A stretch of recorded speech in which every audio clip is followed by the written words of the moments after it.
Hells and the Hippie, episode 2. Welcome back to our discussion of politics and America. And of course, as always, we got a little sidetracked. Here's a little taste of what's coming up. Check this out.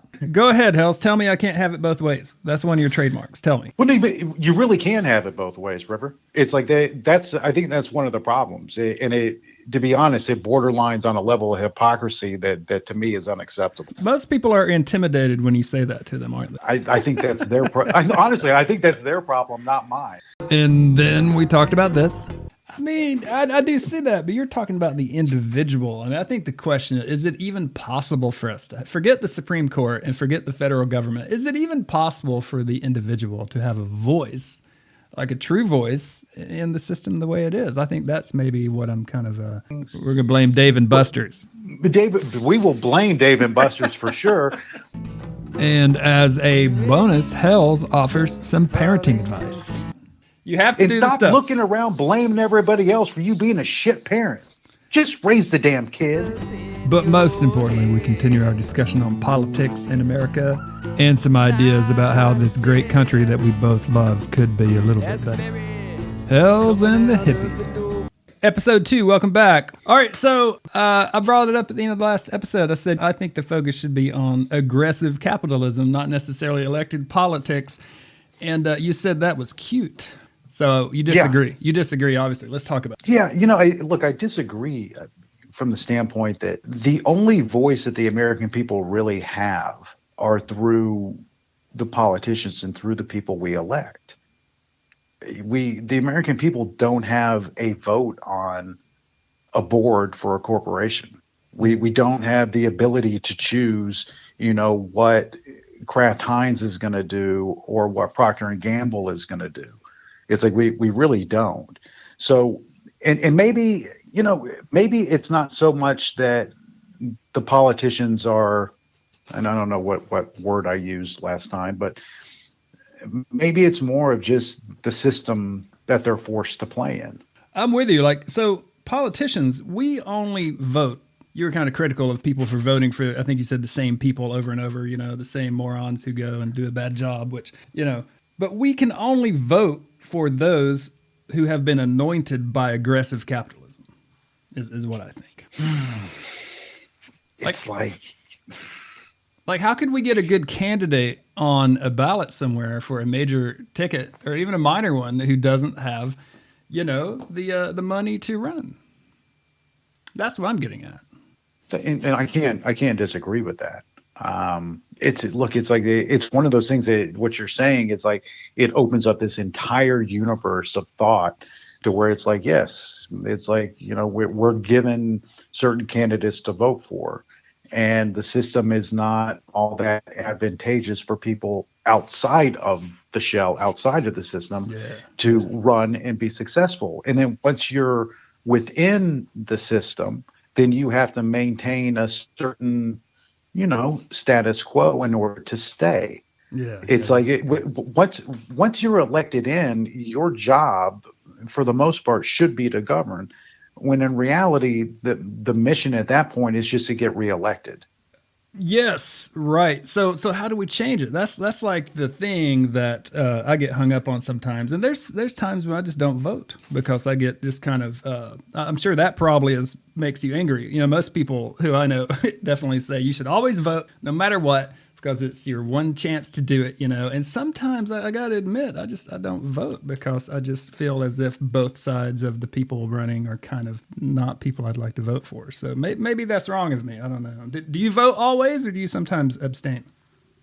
I can't remember the last time I didn't vote. Yeah, right. And you're probably right. I'm probably wrong on that. I know we should probably just find the lesser of whatever evils we think to be evil and go with that person. But I don't know. I sometimes get really frustrated with it and kind of just withdraw, which I admit is not a way to change the system. I understand that. Once someone's elected, is it their job to govern according to their principles, or do you think they are beholden to the people who elected them? Well, it gets kind of convoluted in that because you can easily make the argument to where if you elect so-and-so, you're electing their moral compass. and their ideology. Yeah. Yeah. And so anything that they do, you can make the argument that that is the will of the people. You can make that argument, Yeah. or you can flip it. And so, but the problem with that is people tend to evolve, people tend to change, people tend to be influenced. Mm. And circumstances that are present at one moment when you elect somebody may not be there the next. I think that gets back to the overall concept of term limits being something that I think is very, very, very important. Yeah. Yeah. Yeah. I think term limits are extremely important because, you have career politicians, and it's like the idea of being a public servant for your entire career, I think is Mm. very noble. Hmm. But I think you can do that without being an elected official. Yeah. I think that that's different if you really want to serve the people. And I don't think, and the only thing that I can look at, River, are the results. And I'm not thrilled with the results. And if you're not thrilled with the results, then you have to look at, okay, so what's the process? What are we doing to get these results over and over and over again? And even going back to what I was talking about, as far as, we are reactionary. We are not proactive in our governance. We're not. It's like we have literally let our infrastructure in this country crumble for the last 40 years. Yeah. And what is that a product of? Is it it's like you can say is it the people that we're electing, or is it the system that we're electing them into? I don't know. But I do know that something needs to be different.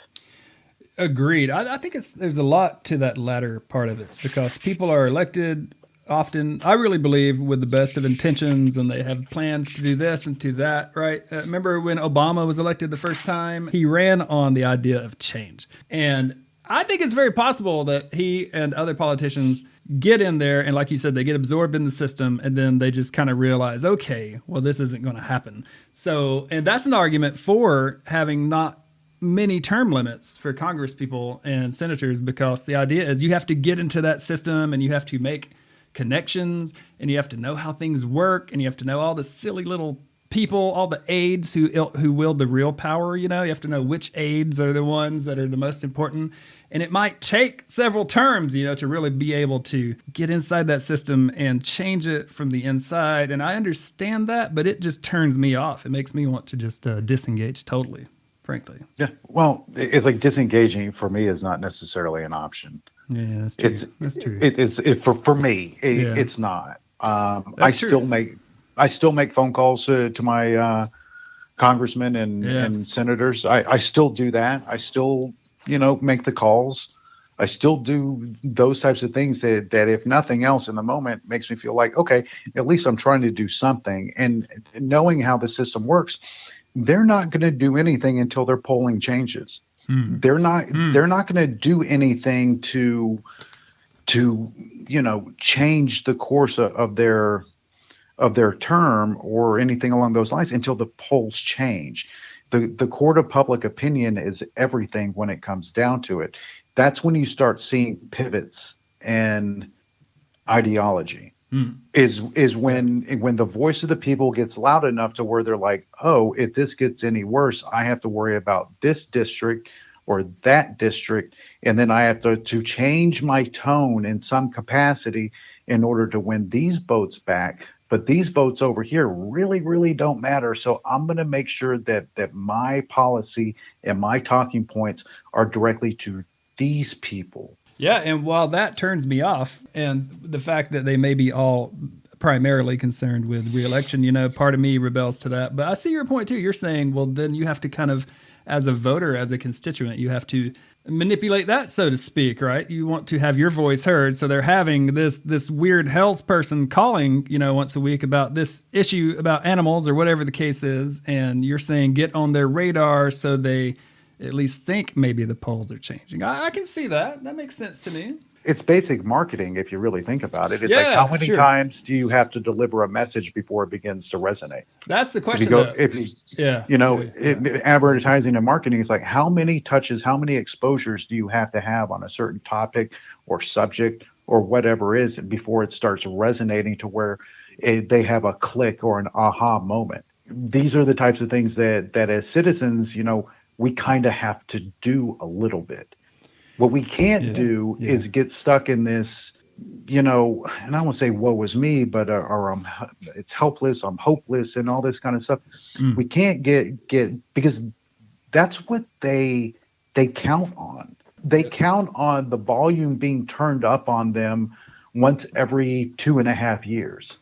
That's one thing that has become clear. I am more of a political cynic than you are. I mean, you clearly are more engaged in the system. What I tend to do, I like to focus like on those small elections, like school board things and those really small elections that most people don't vote in. I get this feeling that like those affect our lives hyper locally way more than like a presidential or a gubernatorial election does. So I tend to be pretty, I'm always voting for those council people and those things, but like I tend to like have my community and I kind of, I'm not off the grid or anything, but I kind of am.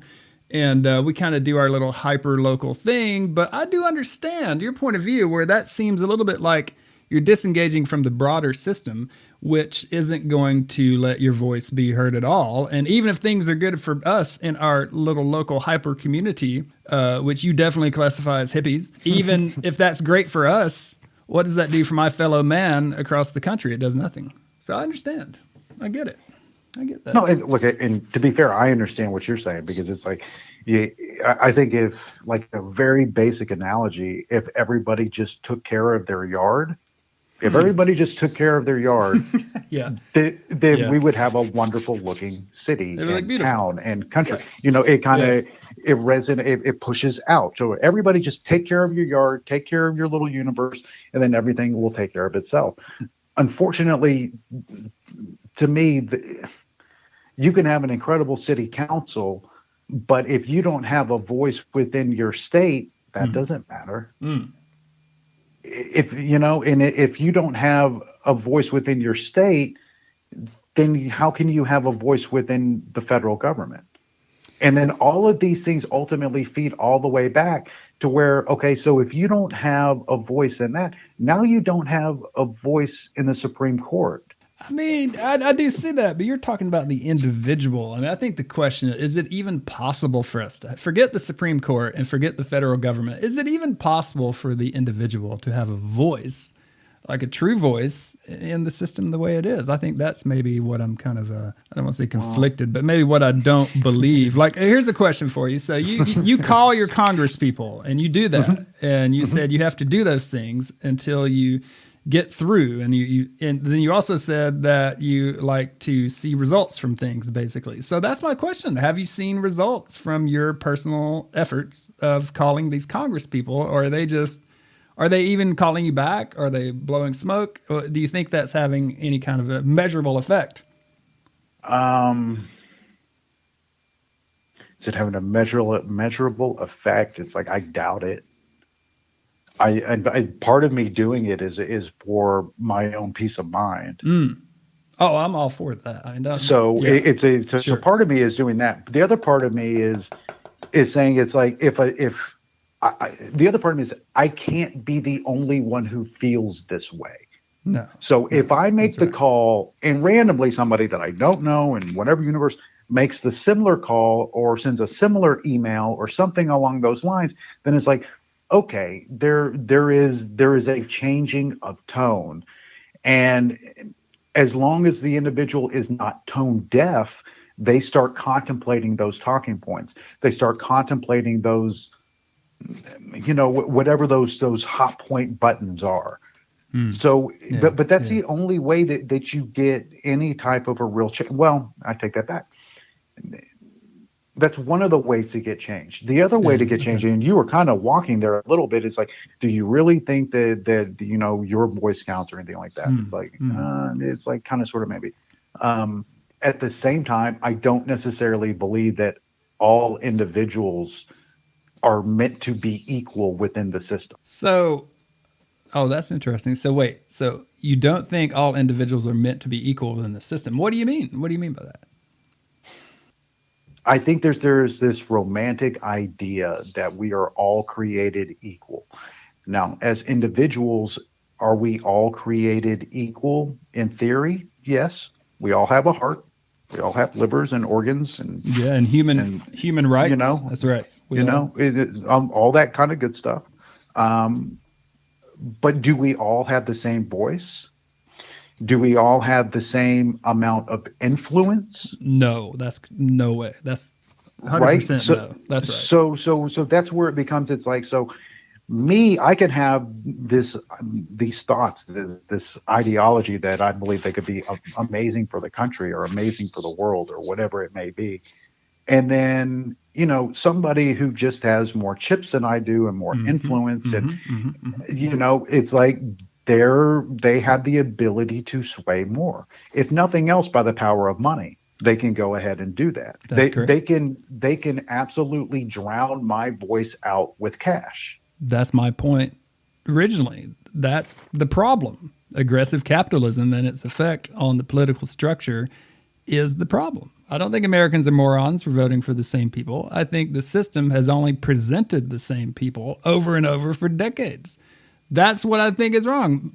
Billionaire version of River is going to have more of political influence than thousandaire version of River. It doesn't matter which one is right or which one is ethical. It just matters which one has more money. I think that's a problem.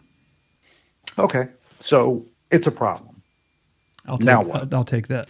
You're going to take that. You're going to take that, but you're not going to like it. Now what, River? No, I like it with the now what right after it, because criticizing systems is very easy, and coming up with workable, viable possibilities is very difficult.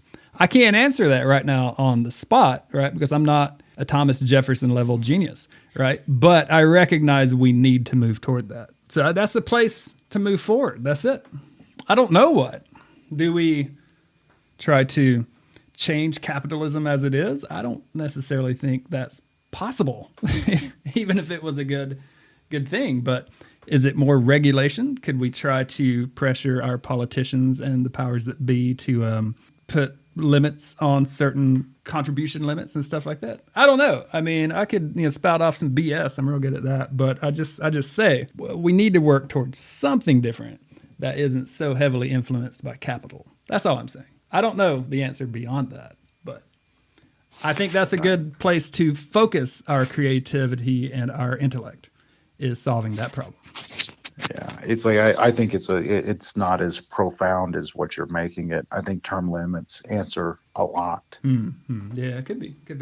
Because it's like you have the biggest election that we have in this country is a presidential election that takes place every 4 years, right? Mm-hmm. Mm-hmm. Okay.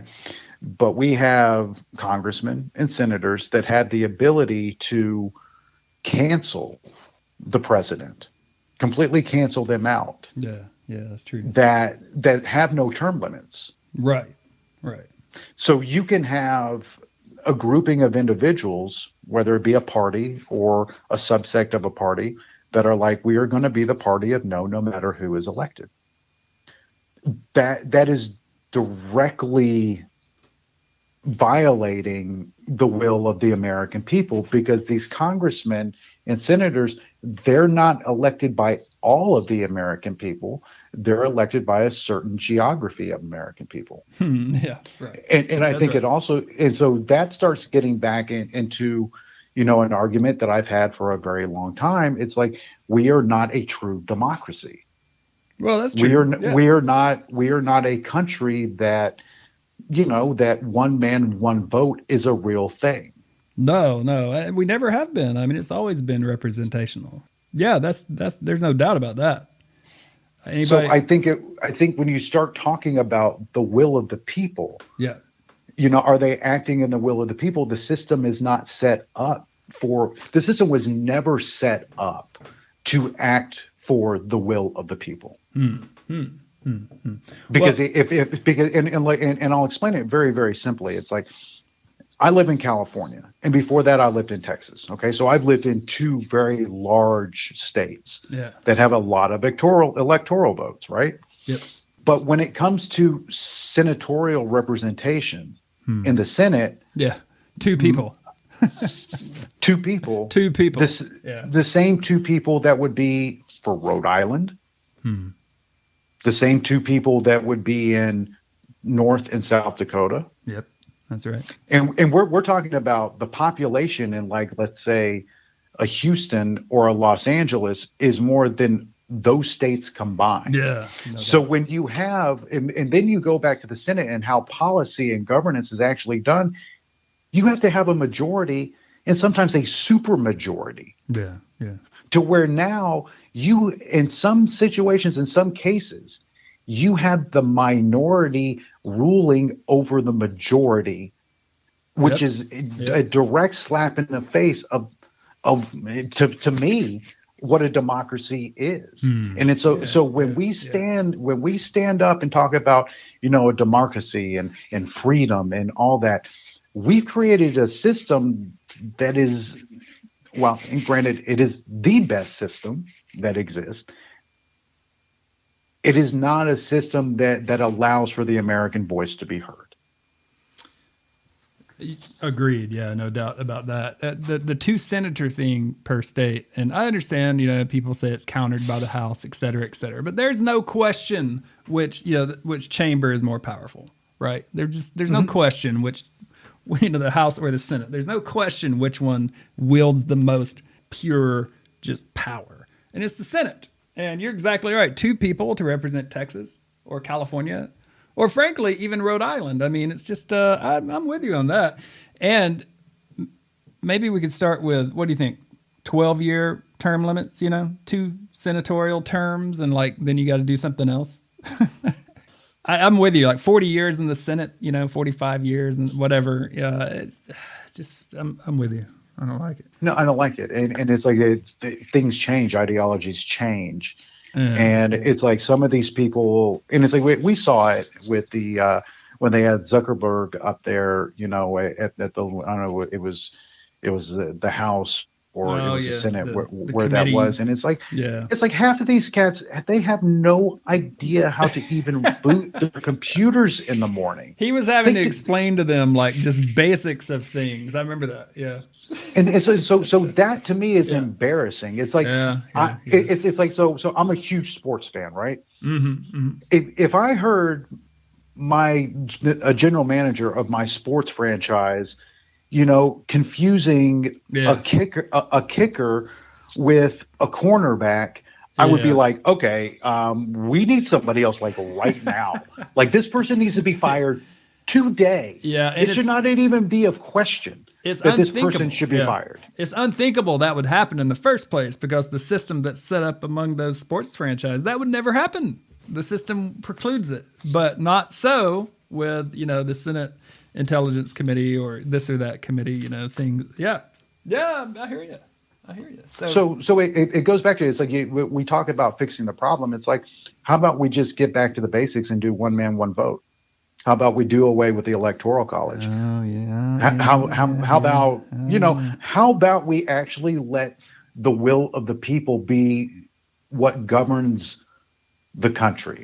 This might be the next place we go, because that's a can of worms. Like, that's one of the things the founding fathers expressly did not want to happen. They argued about that, and a lot Hmm. of them, the majority of them, said that would be disastrous. So the question for that is, one person, one vote would definitely bring up this idea, and it's tricky, and it's, people might get offended, but it's a legitimate question. Yeah, do you trust the people to have that much power? That's the question. And would we really? I'm not asking you right now, like, answer for the record, but I'm just saying I'd have to think about it for a second. I think I would be okay with it, but I would need to know a lot more stuff. I, I I don't Loudly. need to know anything else. I trust the will of the people. Just Well, put it okay. like this: it's not that I trust; it's that I'm willing to live and die by the American people. Even if the American people are racist or violent or et cetera, et cetera. Well, the polling in the data shows that they're not. That would be the minority of the country that is that way. I So really so so so the I hope polling that's the, true. the, the I hope that's polling and true. the data that's out there suggests the exact opposite of what we should be afraid of. The problem is when you have the minority who actually feels that way and has that power to knock down the majority. Yeah, sure, sure. I hear you. So that's the real fear. The real fear for me is being governed by the minority, and we've seen that happen quite a bit over the last several years in this country. We've seen the minority being able to govern over the majority. Here in the southeast, we there's several examples of that. There's a thing down here you may or may not have heard where like a lot of Civil War statues are being taken down, right? Remember all that? And a lot of like statues of Nathan Bedford Forrest, have been taken down because he started the Klan, and et cetera. And there's an extremely loud voice down here that says, that's history. We should not take those things down because it makes a certain segment of current Southern Americans uncomfortable, et cetera, et cetera. And they've done polls, and most people either seem to not care about the statues or they say, yeah, we should take down Nathan Bedford Forrest statue. Most people seem to agree with that. But the powerful minority who, is for this are also the people who are against, CRT being taught in schools down here, and the Don't Say Gay bill in Florida, those things. That's an extremely powerful force down here, and it also appears to be a minority. So maybe you're right. Maybe you are correct. Well, okay, and this is where context is important. Yeah. Don't say gay. It's like I don't know of any. There's nobody that I have in my circle that I run with in any capacity, and my people are kind of spread out a little bit all over the place that thinks it's okay. And let me take it all the way back. We did not have health education, okay, until middle school. Yes. When I was growing up. Okay. So health education was, that's when you learned about sex. Yep. That was middle school. This bill, while look, I can't stand DeSantis. I just really do not like him. I do not like Florida politics at all. But I can say that this bill that's been put out there or that is now a law, it's like, you know what? That's kind of okay to not talk about that to third graders. I'm kind of comfortable with them not talking about this subject matter in any capacity to third graders. Right. When in my world that I grew up in, it was sixth grade, not even seventh grade. I don't even remember, but it was not, elementary and kindergarten to where we were even contemplating any of this in any capacity. Right. And I think that while the name of the law has been bastardized for, political effect and for, just extremism, the baseline of it, I don't think that anybody really is going to argue with the fact that, you shouldn't be talking about these things to children. There is one thing you're overlooking, and we're about the same age, and definitely I remember the same thing growing up, and then for me it was seventh grade. It was horrifying. We didn't want to talk about it, but here it was. You're forgetting the fact though, we didn't have the internet, and second graders are being told about sex if they happen to, and of course parents should make sure your second grader's not doing this, but you know how it is.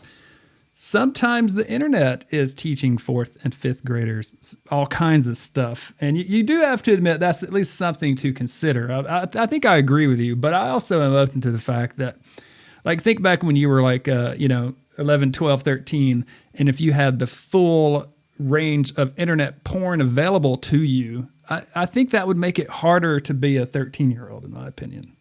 I think it would be a disaster. For me. Well, it's like, but we had Hustler and Playboy. Yeah, it's not the same though. It's not the same. It's not the same. We had all the magazines. We had to work very hard to get those magazines, and it was difficult. And you had one or two magazines, and you had to hide it away. It was a different thing. Now they just type in anything you can think of.com, and there it is in HD. It's different. I don't think it's the same. Well, okay, so it's not the same. It's not the same. I'll give you that. Yeah. But we're talking about this law that was put in place. It's what, kindergarten through third grade? Well, I did not know it went that young. I thought it was third, fourth, fifth. No, but we're talking about kindergarten through third. yeah, But that's but young. this is That's this young. is this That's is part young. of the problem, though, River. It's like Yeah. we were fed something so we can be outraged about something, as opposed to the actual fact of what it is being put out there. Yeah. I'm pretty sure it's K through third. Wow. I don't think that they're saying, no, you can't talk about this in high school. I don't think they're saying that Yeah, in right. any capacity. I think it's literally K through third, and it's like, what? I'm more offended that they were actually allowed to talk about this in any capacity from K through third, as opposed to them not being able to talk about it now. I don't know. I'm definitely more offended by one than the other. I'll say this. As a parent, I don't want any stranger, and that's what, teachers are, frankly. They're strangers. I don't want any stranger teaching my third or fourth grader, or especially first, whatever.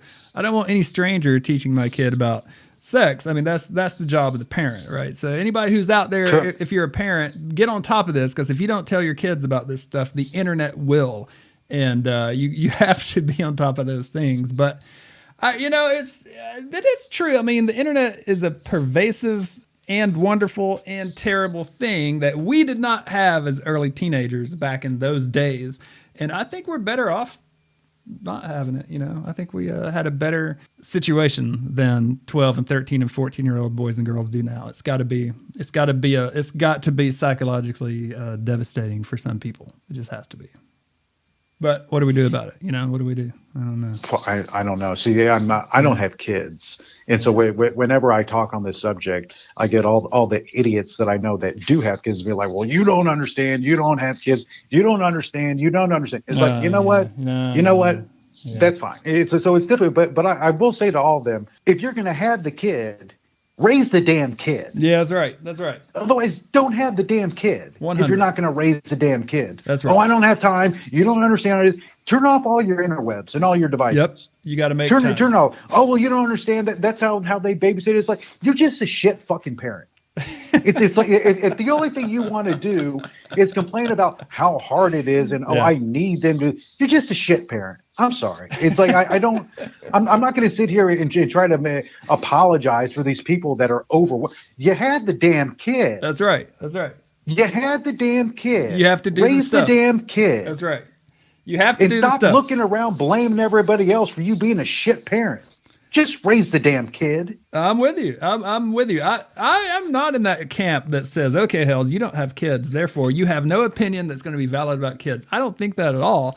Sure, you don't have kids. Maybe you don't have that experience, but you were a kid, and and you remember that. Some could argue that I still am a kid. Maybe, yeah, probably, maybe. And you have people that you love. So I mean, I understand you don't have kids, so whatever. But yeah, that's. I'm not in that camp.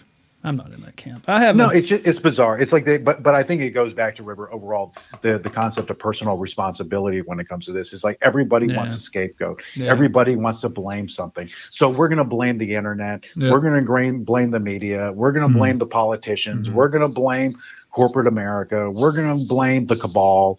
We're going to be like, it's like we're going to blame all of these things. We're going to blame Dave and Buster's. We will blame Dave and Buster's for sure. But what we won't do is actually take a moment to look in the mirror and be like, what role might I have in all this? What can I do? That's right. That's right. Self-reflection is a rarity.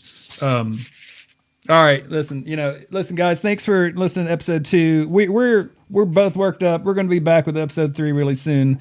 Thanks for checking it out, and subscribe. We love you guys, and let me know. I'm just worked up, so whatever. Hells in the Hippie, episode 2. See you next time. What I meant to say was listen and subscribe on your podcast player of choice.